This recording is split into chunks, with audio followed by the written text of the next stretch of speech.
तलाक के केस बहुत बढ़ते जा रहे हैं, तो इसमें घरेलू हिंसा का भी रोल होता है, अहम रोल होता है। मैं जो घरेलू हिंसा है इसके कारण हमारे कुछ कल्चर से स्टार्ट होते हैं, कुछ हमारी जो मॉडर्न सोसाइटी है उस पर जो तब्दीलियाँ आई हैं उसमें से स्टार्ट होते हैं। कहा जाता है कि हमारी बहू हमारी बेटी के जैसी है, लेकिन ऐसा माना नहीं जाता। तो इसके लिए क्या सिर्फ सास बहू ही जिम्मेदार हैं? यूपी को देखें तो वहाँ आज भी दहेज प्रथा है, वहाँ आज भी लड़के लड़कियों को बराबर नहीं समझा जाता है। वहाँ पर घरेलू हिंसा क्या इसी वजह से होती है? जेडी लड़की की सास है जिथे अभी भी पढ़ाई लिखाई की कमी है और वो अपना जो उसने अपनी सास से उनको तकलीफ दी होती है उसका बदला कहीं ना कहीं वो अपनी नौं से या अपनी जो बहू है उससे लेना चाहती है।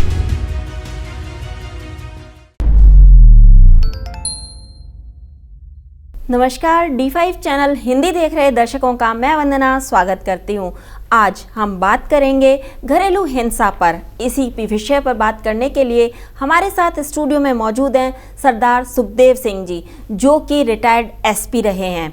सरदार सुखदेव सिंह जी, आपका बहुत बहुत स्वागत है। धन्यवाद वंदना जी। D5 चैनल हिंदी के दर्शक को मेरा नमस्कार। हाँ जी। आजकल तलाक के केस बहुत बढ़ते जा रहे हैं, तो इसमें घरेलू हिंसा का भी रोल होता है, अहम रोल होता है। तो आज हम घरेलू हिंसा पे ही बात करेंगे। तो सबसे पहले आप हमें ये बताइए कि ये घरेलू हिंसा होती क्या है, इसके होने के कारण क्या होते हैं? मैं जो घरेलू हिंसा है इसके कारण हमारे कुछ कल्चर से स्टार्ट होते हैं, कुछ हमारी जो मॉडर्न सोसाइटी है उस पर जो तब्दीलियाँ आई हैं उसमें से स्टार्ट होते हैं।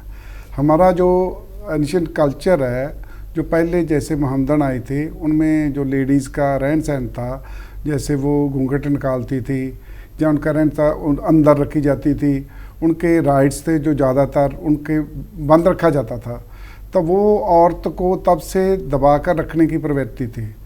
तब से चेंज हुआ, समाज का सिस्टम चेंज हुआ। फिर अभी हमारे बच्चे वेस्टर्न कंट्रीज़ में जा रहे हैं तो हमारा कल्चर वेस्टर्न स्टाइल में, और बच्ची की पढ़ाई की जो पढ़ने लिखने लगी है, हस्बैंड के साथ हर एक काम में आगे आकर मदद करने लगी है, तो उसको आदमी अभी कहीं ना कहीं सोच पे वहाँ पे बैठा है, स्वीकार नहीं कर पाया है। वो अभी तक उसी जगह पे अटका हुआ है कि ये मेंस डोमिनेटिंग सोसाइटी है, इसके अंदर एक औरत इतना आगे कैसे बढ़ सकती है। बिल्कुल उसके माइंड में ये बात दबा कर रखी हुई है भी औरत है जो मेरे से कमज़ोर है, मेरे से पीछे है। इसकी मैं एक उदाहरण देता हूँ। जो इस लड़की का हस्बैंड मान लो ऑफिसर है या कोई पॉलिटिकल पोजीशन पर है, वो लड़की घर में बड़ा अच्छा अपनी ज़िंदगी बसर कर लेती है। जिस हस्बैंड की वाइफ कोई ऑफिसर हो और वो आदमी सदा कम्प्लेक्स में रहता है, वो एक्सेप्ट नहीं कर पाता भी औरत भी बड़े ओहदे पर हो सकती है या मैं इससे छोटा हो सकता हूँ। आदमी के दिमाग में ये बात स्वीकार ही नहीं करता भी वो औरत से छोटा हो सकता है। वो औरत को जब ऐसी परिस्थिति होती है तो औरत को नीचा दिखाने की कोशिश में उसके माइंड में बात रहती है, जो असहज मन में, सहज असहज में वो उसके दिमाग में ये बात चलती रहती है। और जो इनका पर्सनैलिटीज़ का टकराव हुआ है, वो टकराव के कारण जो हिंसा होती है, घर में क्लेश होता है या वायलेंस झगड़ा होता है या मारपीट होती है, वो घरेलू हिंसा के दायरे में आती है। आजकल समाज में लड़के लड़की को बराबर नहीं समझा जाता। कहा तो यही जाता है कि दोनों बराबर हैं, लेकिन बराबर नहीं समझा जाता। ऐसा ही घर परिवारों में भी है। कहा जाता है कि हमारी बहू हमारी बेटी के जैसी है, लेकिन ऐसा माना नहीं जाता। तो इसके लिए क्या सिर्फ सास बहू ही जिम्मेदार हैं? नहीं, इसमें समाज का काफ़ी रोल है। वैसे मैं आपको वंदना यहाँ करेक्ट करना चाहता हूँ। पंजाब में अभी जो पिछले 10 साल से पंजाब के लोगों को जो तकलीफ़ से छुटकारा दिला रही हैं वो लड़की हैं। मेरा ख्याल है 2010 से आईलेट्स को शुरू हुआ है, तो लड़की +2 के बाद आईलेट्स करती है, कनेडा या वहाँ किसी आउट कंट्री में चली जाती है फॉरेन में, तो उसके घर के जो लड़का उसकी एजुकेशन का खर्चा है, वो जो लड़का आईलेट्स बहुत कम कर पाते हैं, तो लड़के वाले पैसे देते हैं उसकी पढ़ाई का, तो लड़के को साथ ले जाती है। तो वो लड़की उस परिवार के उत्थान के लिए अपने पेके परिवार के और सौरे परिवार को वहाँ सेटल करने के लिए कि जरिया बनती है। तो अभी मैंने एक लेख भी लिखा था जिसमें लिखा था भी अब पंजाब की बच्चियों ने मोर्चा संभाल लिया है। तो मेरे हिसाब से अब पंजाब की जो बच्चियां हैं वो पंजाब को आगे ले जाने का काम कर रही हैं लड़कों से ज़्यादा। ये तो बात करी आपने पंजाब की, मगर बाकी भारत का क्या होगा? उसमें भी कई लड़कियां हैं, जैसे हम यूपी को देखें तो वहाँ आज भी दहेज प्रथा है, वहाँ आज भी लड़के लड़कियों को बराबर नहीं समझा जाता है। वहाँ पर घरेलू हिंसा क्या इसी वजह से होती है? घरेलू हिंसा होने के और भी कारण हैं। फर्स्ट तो हैगा फैमिली में बच्चे का सेटअप होना। एक इनमें कल्ला लड़का लड़की का रिश्ता नहीं, जब लड़का लड़की का मैरिज होती है तो उनके सभी फैमिलीज इन्वॉल्व होती हैं। जैसे लड़की की सास है, लड़की की जेठानी, उनकी ननान, इसी तरह लड़की के पेरेंट्स की तरफ से होता है। जेड़ी लड़की की सास है जिथे अभी भी पढ़ाई लिखाई की कमी है और वो अपना जो उसने अपनी सास से उनको तकलीफ़ दी होती है उसका बदला कहीं ना कहीं वो अपनी नौ से या अपनी जो बहू है उससे लेना चाहती है। तो एक तो उसके माइंड में, इसके अनकॉन्शियस माइंड में ये पड़ा रहता है भी ये जो लड़की आ रही है जो मैं स्कोर सेटल करना है, मेरी सास का स्कोर है वो इसके साथ सेटल करना है। सेकंड वही जेडी लड़की को अगर पढ़ी लिखी आ गई तो लड़के को कम्प्लेक्स, अगर थोड़ी सी काम आई तो फिर परिवार को ऐसे होता है भी हम ऐसे हैं हम वैसे हैं। जब रिश्ता होता है तो कभी भी दो फैमिलीज एकदम बराबर नहीं होती। कभी लड़के वाले थोड़े से अच्छे होते हैं, कभी लड़की वाले थोड़े से अच्छे होते हैं। कहीं लड़का थोड़ा सा सोना होता है, कहीं लड़की थोड़ी सोना होती है। अगर लड़की सोनी हुई तो लड़के को कम्प्लेक्स रहता है भी मेरे से मेरी वाइफ ज़्यादा सोनी है। क्या ये घरेलू हिंसा का कारण बनता है? बनता है जी। उसको उसके दिमाग में ये मैं तो ये भी सोचता हूँ कि कभी कभी उसका जो अंदर की कमी है, जो उसका अनकॉन्शियस माइंड में उसको कम्प्लेक्स है, वो उसको ख़त्म करने के लिए भी घरेलू हिंसा का रूप आ जाता है। तो क्या ऐसे में ग्रूमिंग क्लासेस ज़रूरी नहीं है दोनों के लिए? बहुत ज़्यादा ज़रूरी है जी। हम लोग अपनी जितनी एनर्जी प्रॉपर्टी इकट्ठी करने में, घर अच्छा बनाने में करते हैं, गाड़ी बड़ी लेने में करते हैं, समाज में अपना नाम ऊंचा करने से करते हैं। आखिरकार जीने तो सबने ज़िंदगी है और ज़िंदगी जीने में सबसे बड़ा रोल होता है भी तुम्हारे बच्चे खुश रहें। बच्चे खुश तब रहते हैं जब उनको प्रॉपर तालीम होगी, उनको प्रॉपर समझ होगी, उनकी ग्रूमिंग होगी, हर रिश्ते को वो समझते होंगे। जैसे स्कूलों में हम लोग अभी बच्चों को, हम सभी लोग बच्चों को, बेटी को समझाते हैं भी अगर तुझे कोई टच करता है तो तुम्हें मालूम होना चाहिए भी किस नज़रिए से कर रहा है उसको। अभी बच्चियां काफ़ी ज़्यादा एक्टिव हो गई हैं।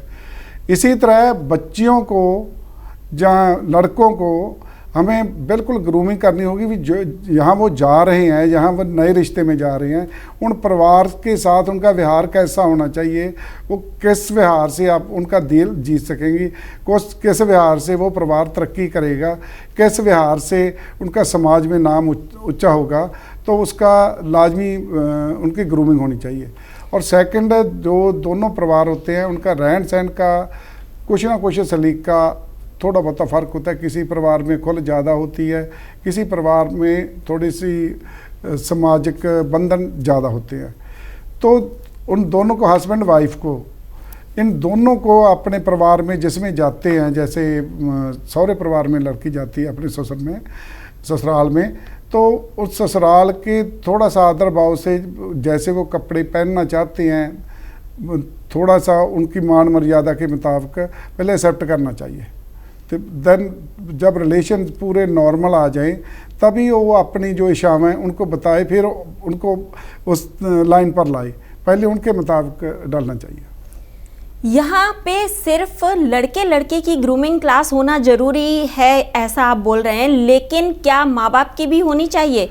क्योंकि माँ बाप जब रिश्ता करने जाते हैं तो वो ये तो देख लेते हैं कि अगला कितना पढ़ा लिखा है, कितनी उसके पास ज़मीन जायदाद है, लेकिन ये नहीं देखते कि हमारी बेटी का स्वभाव कैसा है, वो अगले लड़के के स्वभाव के हिसाब से एडजस्ट हो पाएगी या नहीं हो पाएगी। बिल्कुल आपने ठीक कहा। हम लोग जब अब रिश्ता करते हैं हम ज़मीन जायदाद देखते हैं, लड़के का या लड़की का ओहदा देखते हैं, बाकी कुछ नहीं देखते। जब कोई अच्छी ज़मीन जायदाद है या ओहदा उच्चा होता है तो खास तौर पर लड़की वाला परिवार बड़ा समाज में अपने आप को दिखाता है भी हमने इतना अच्छा लड़की के लिए बात ढूंढ लिया। जब 2-4 महीने 6 महीने साल बाद उनकी कोई प्रॉब्लम होती है तो तब उनको समझ आता है कि ज़्यादा जायदाद की अच्छा उनका स्वभाव मिलना बहुत ज़रूरी है। बच्ची के स्वभाव और बच्चे के स्वभाव से दोनों के अनुकूल होंगे, दोनों के आपस में समझ अच्छी होगी, दोनों की एजुकेशन का ठीक होगा। कई जगह ज़मीन ज़्यादा होने की वजह से मैं +2 लड़के को मतलब PhD की हुई लड़की का भी रिश्ता किए हुए देखा है। उनकी कभी समझ एक लेवल हो ही नहीं सकता, तो वो लड़की पर भी जुल्म कर रहे हैं। गाड़ी बड़ी होगी, कोठी बड़ी होगी, इससे उनकी ज़िंदगी में अच्छा प्रभाव कम पड़ेगा, बुरा प्रभाव ज़्यादा पड़ेगा। रिश्ता करने के समय बिल्कुल बच्चों के स्वभाव, व्यवहार, उनकी पसंद, उनकी प्रायोरिटीज़ लाजमी देख लेनी चाहिए। और ख़ास तौर पे उनके जैसे कोई लड़की लाइक नहीं करती भी कोई उसके हस्बैंड दारू या शराब पीता हो या कोई तम्बाकू वगैरह सेवन करता हो, तब बिल्कुल उसको नहीं लाइक करती। तब वो लड़का अगर करता है तो उनकी सारी ज़िंदगी बन नहीं सकेगी, वो टॉर्चर होती रहेगी, बिना बात के टॉर्चर होती रहेगी। तो क्या ऐसे में माँ बाप को नहीं चाहिए कि लड़के के बारे में पूरी तरह से पता करें, अपनी लड़की के स्वभाव को देखें और फिर उसके बाद ही रिश्ता करें? लड़की के पेरेंट्स को तो पता करना ही चाहिए। मैं तो कहता हूँ लड़के के परिवार को भी अपने लड़के की सभी आदतों का बताना चाहिए। मान लो उसके में कोई सिगरेट पीता है, वो सिगरेट पीता है तो लड़की उसे अच्छा नहीं समझती, तो लड़का बता दे, इसको छुपाए ना, क्योंकि छुपना नहीं। अगर 1 महीने बाद पता चल गया तो फिर प्रॉब्लम क्रिएट होगी। लड़के को भी तो हम इसलिए कहते हैं ना भी परिवार में तरक्की होगी, खुशी आएगी, परिवार बढ़ेगा। तो अगर वो बढ़ना ही नहीं, खुशी नहीं आई, तो फिर उसका क्या फ़ायदा। तो लड़के में भी जो स्वभाव है, जो उसकी आदतें हैं, क्लैरिटी होनी चाहिए। वैसे अब जो नए बच्चे हैं, पढ़े लिखे हैं, जो आपस में बात करते हैं तो बड़ा क्लियर होते हैं। मतलब मुझे लगता है 20-30 साल पहले से अब के बच्चे और ज़्यादा क्लियर है। आपके कहने का मतलब यह है कि मोबाइल फ़ोन ने जो दूरियां कम करी हैं उनकी वजह से ये घरेलू क्लेश कम हो गया है, लेकिन मुझे लगता है कि मोबाइल फ़ोन की वजह से घरेलू क्लेश ज़्यादा बढ़ गया है। पति पत्नी के बीच में दूरियां ज़्यादा आ रही हैं, घरेलू हिंसा बढ़ रही है। बिल्कुल मैं आपसे सहमत हूँ। मैं तो इस बात में मोबाइल फ़ोन जितने मैट्रिमोनियल डिस्प्यूट मैं अपनी जॉब दौरान जिनके साथ मेरा उनको हैंडल किया है, तो उनमें सबसे ज़्यादा का कारण मोबाइल था। मोबाइल पे फर्स्ट जब लड़की मोबाइल पे फ़ोन पे बात करती है, दूसरे कमरे में जाकर करती है, चाहे वो पेरेंट से करती है चाहे किसी और से करती है, तो सभी ससुराल वाले हैं वो आले दुआले देख रहे थे कितनी देर होगी बात करती को, किसके साथ कर रही थी। इसी तरह लड़का जब कोई बात करता है मोबाइल पे कहीं थोड़ा सा पासे जाकर, तो लड़की के दिमाग में आता है। इसी तरह जो सोशल मीडिया पर मैसेज है वो आते हो। मैं तो यहाँ तक बोलता हूँ भी अगर जे किसी का कोई गलत आदमी किसी का रिश्ते को दरार डालनी चाहे तो बड़ी आसानी से डाल सकता है। रात को 10 बजे लड़की को कोई मिस कॉल मार कर दिया तो मिस कॉल होगी, ओके, लड़के ने सुनी मिस कॉल है तो वो एक बार चुप कर गया। 2-3 दिन बाद फिर मिस कॉल मार दी तो लड़के के दिमाग में आएगा भी मिस कॉल है, किसी की है, जानबूझ के नहीं ले रही। इसी तरह 2-3 बार होने से तो 100% लड़के के दिमाग में शक उपज पड़ेगा। इसी तरह दोनों बच्चों को अपने मोबाइल, अपना सोशल मीडिया का अनलॉक्ड रखना चाहिए, पासवर्ड एक दूसरे को पता होना चाहिए, बात पास बैठकर करनी चाहिए, और स्पेशली लड़की को अपने पेरेंट्स से बहुत ज़्यादा बात नहीं करनी चाहिए।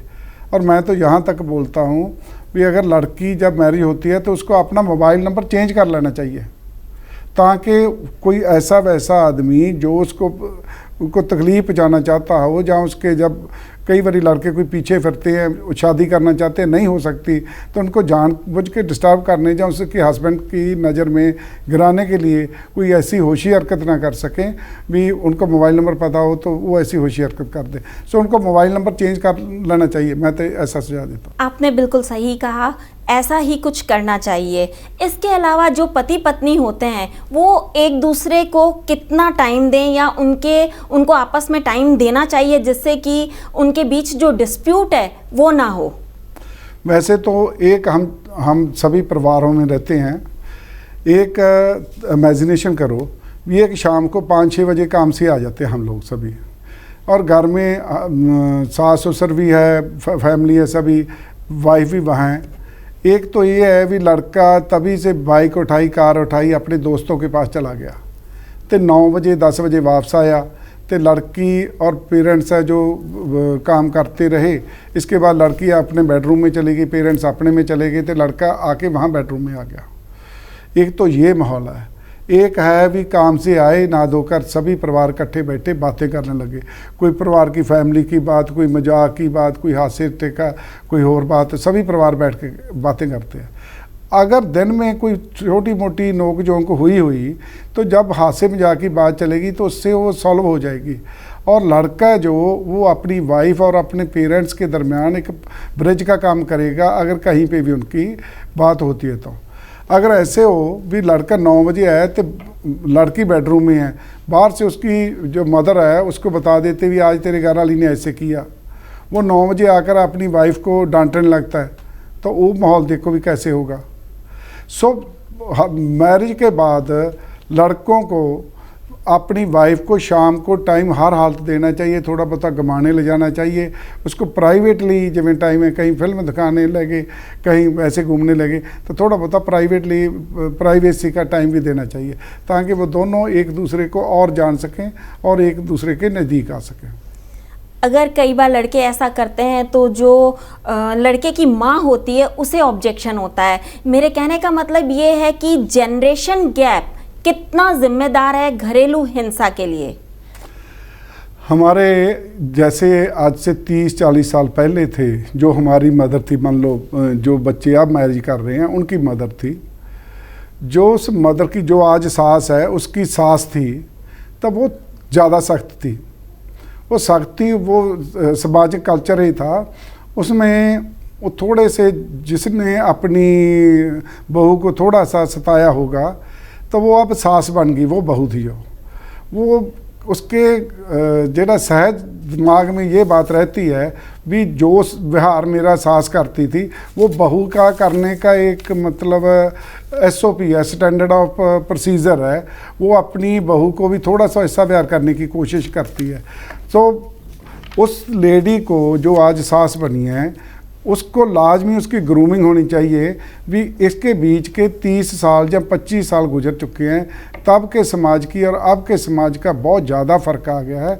हमने आगे फैमिली तब 4 आपके पति थे जो वो 4 भाई थे, अब आपका एक बेटा है, किसी से कंपटीशन नहीं, कोई सास नहीं, कोई दरानी जेठानी नहीं है, आपकी एक वोटी जो बहू है, तो इनके साथ अच्छी बनेगी तब और 15-20 साल बाद जो जब उसका टाइम आएगा तब वो भी आपका सत्कार उतना ही करती रहेगी।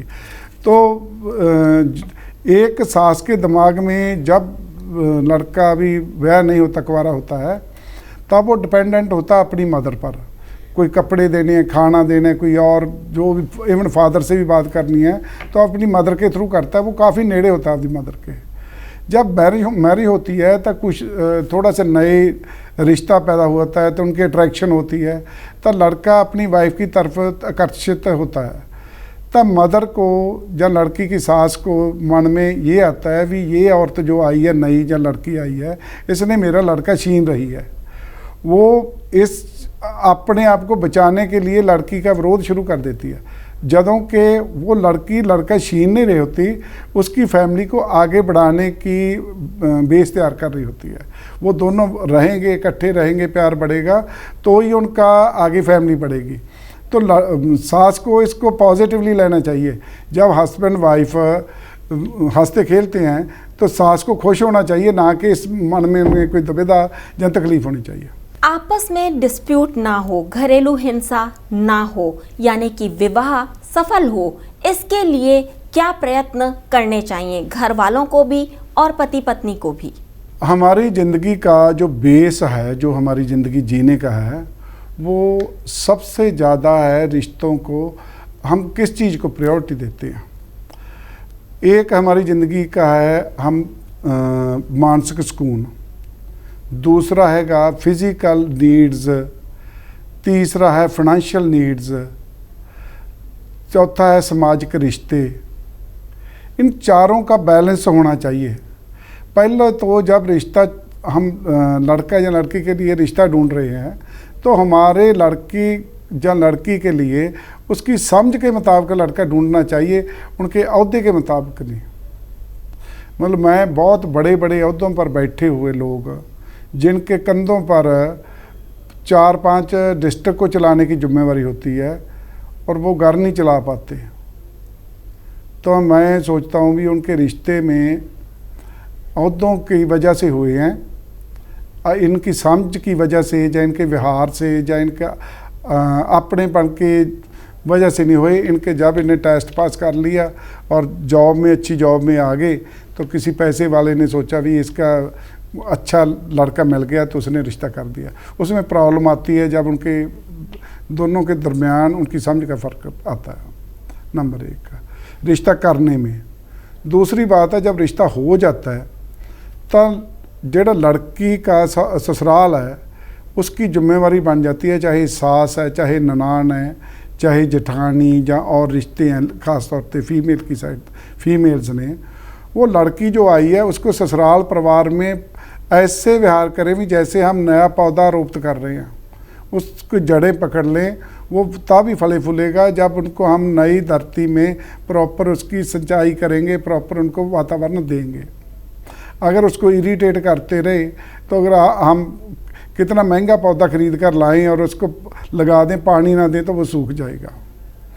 उनकी जिम्मेवारी बनती है। दूसरा बनता है सबसे ज़्यादा जिम्मेवारी लड़के की, भी वो अपने व्यवहार से अपनी मदर को या दूसरों को ये ना महसूस होने दे भी वो लड़की की तरफ एक तरफी खिंचा चला गया। वो रिश्तों में ब्रिज बने, ना कि कंध का या किसी डिवीज़न का काम ना करे।